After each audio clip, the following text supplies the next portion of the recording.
ಕಾರ್ಯಾಂಗ ಶಾಸಕಾಂಗ ಆಧಾರ ಸ್ತಂಭಗಳಿವು ಅಂತ ಹೇಳ್ತೀವಿ ನಾವು. ಈ ಪ್ರಜಾಪ್ರಭುತ್ವ ಆಧಾರ ಸ್ತಂಭಗಳ ನ್ಯಾಯಾಂಗ ಇದೆ, ಕಾರ್ಯಾಂಗ ಇದೆ, ಶಾಸಕಾಂಗ ಇದೆ. ಸಂವಿಧಾನದಲ್ಲಿ ಇರದಿದ್ರು ಕೂಡ ಮಾಧ್ಯಮವನ್ನು ಕೂಡ ಒಂದು ಆಧಾರ ಸ್ತಂಭ ಆಗಿದೆ. ಈ ಆಧಾರ ಸ್ತಂಭಗಳ ಇವತ್ತು ಬಿಕ್ಕಟ್ಟಿನಲ್ಲಿವೆ. ಅವು ನಂಬಿಕಾ ಅರ್ಹತೆಯನ್ನು, ವಿಶ್ವಾಸಾರ್ಹತೆಯನ್ನು ಕಳ್ಕೊಂಡಿವೆ. ಶಾಸಕಾಂಗದಲ್ಲಿ ಅಂದರೆ ಪಾರ್ಲಿಮೆಂಟಲ್ಲಿ, ವಿಧಾನಸಭೆಯಲ್ಲಿ ಚರ್ಚೆ ಇಲ್ಲದೆ ವಿಧೇಯಕಗಳ ಪಾಠ ಕಾನೂನು ಆಗ್ತಾರೆ. ವಿರೋಧ ಪಕ್ಷಗಳ ಹೊರಗೆ ಹೋಗಿರ್ತಾರೆ. ಸ್ಪೀಕರು ವಿರೋಧ ಪಕ್ಷದವ್ರಿಗೆ ಮಾತಾಡಕ್ಕೆ ಬಿಡೋದಿಲ್ಲ. ಅದು ಪೂರ್ತಿ ಶಾಸಕಾಂಗ ದಾಯಿಸ್ತದೆ. ಶಾಸಕಾಂಗ ಕಾರ್ಯಾಂಗ ಮುಂಚೆನೇ ದಾಯಿಸ್ತದೆ. ಕಾರ್ಯಾಂಗದಲ್ಲಿ ಅಧಿಕಾರದಲ್ಲಿ ಯಾರಿದ್ರು ಕೂಡ ಕಾರ್ಯಾಂಗದಲ್ಲಿ ಕೋಮುವಾದಿ ಶಕ್ತಿಗಳು ಮತ್ತು ಸಂವಿಧಾನ ವಿರೋಧಿ ಶಕ್ತಿಗಳನ್ನು ತುಳಿಯಿರೋದ್ರಿಂದ ಯಾವುದೇ ತೀರ್ಮಾನ ಚುನಾಯಿತ ಸರ್ಕಾರ ಕೈಗೊಂಡ್ರು ಅದು ಜಾರಿಗೆ ಬರುವುದು ಬಹಳ ಕಷ್ಟ ಅಥವಾ ಜಾರಿಗೆ ತರೋದಿಲ್ಲ ಅನ್ನುವಂಥ ಒಂದು ವಾತಾವರಣ ನಿರ್ಮಾಣ ಆಗಿದೆ. ಕೊನೆಗೆ ಭರವಸೆಯಾಗಿ ಉಳಿದಿದ್ದು ಯಾವುದು? ನ್ಯಾಯಾಂಗ ಅಂತ ಒಂದಿತ್ತು. ಎಲ್ಲಿ ಕೋರ್ಟ್ಗೆ ಹೋದ್ರೆ ನಮ್ಗೆ ನ್ಯಾಯ ಸಿಗ್ತದೆ, ಕಳ ನ್ಯಾಯ ಸಿಗ್ತದೆ.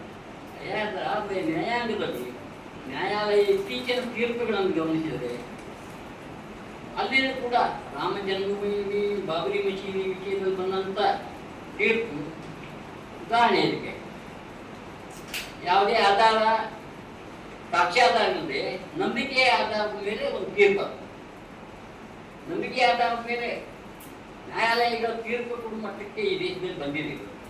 ಅದರ ಬಗ್ಗೆ ಬಹಳ ಗಂಭೀರವಾದಂಥ ಒಂದು ಚರ್ಚೆ ನ್ಯಾಯಾಂಗ ಪರಿಣಿತರಿಂದ ರವಿವಾರ ಬೇಕಾದಷ್ಟು ಜನ ಇದ್ದು ಅಂಥವ್ರಿಂದ ನ್ಯಾಯಾಂಗದ ಬಗ್ಗೆ ಚರ್ಚೆ ಮಾಡಿದ್ರು.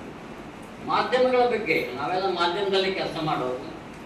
ಮಾಧ್ಯಮಗಳು ವಾಚದಾರಿ ಆಗಿರಬೇಕು, ಕಾವಲು ನಾಯ ಆಗಿರಬೇಕು, ದಾರಿ ತಪ್ಪದಂಗೆ ಸರ್ಕಾರ ಮತ್ತು ಪ್ರಜಾಪ್ರಭುತ್ವ ದಾರಿ ತಪ್ಪದಂಗೆ ಇರಬೇಕು ಅಂತ ಒಂದು ನಂಬಿಕೆ ಇತ್ತು ನಮಗೆ. ಆ ಥರ ಇವೇ ಮುಂಚೆ ಇತ್ತು.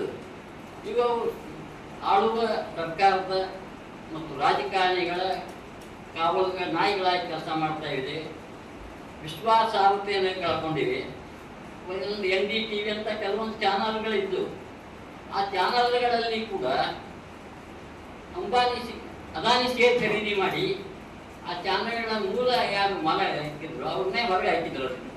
ಹೀಗಾಗಿ ವಿದ್ಯುನ್ಮಾನ ಮಾಧ್ಯಮಗಳನ್ನು, TV ಮಾಧ್ಯಮಗಳು ಸಂಪೂರ್ಣವಾಗಿ ಅಂಬಾನಿ, ಅದಾನಿ ಈ ಒಂದು 2-3 ಜನ ಕಾರ್ಪೊರೇಟ್ ಬಂಡವಾಳಶಾಹಿಗಳ ಕೈವಶ ಆಗಿವೆ. ಹೀಗಾಗಿ ಸತ್ಯ ಸಂಗತಿಗಳು ಮಾಧ್ಯಮಗಳ ಮೂಲಕ ನಮಗೆ ಗೊತ್ತಾಗ್ತಾ ಇಲ್ಲ.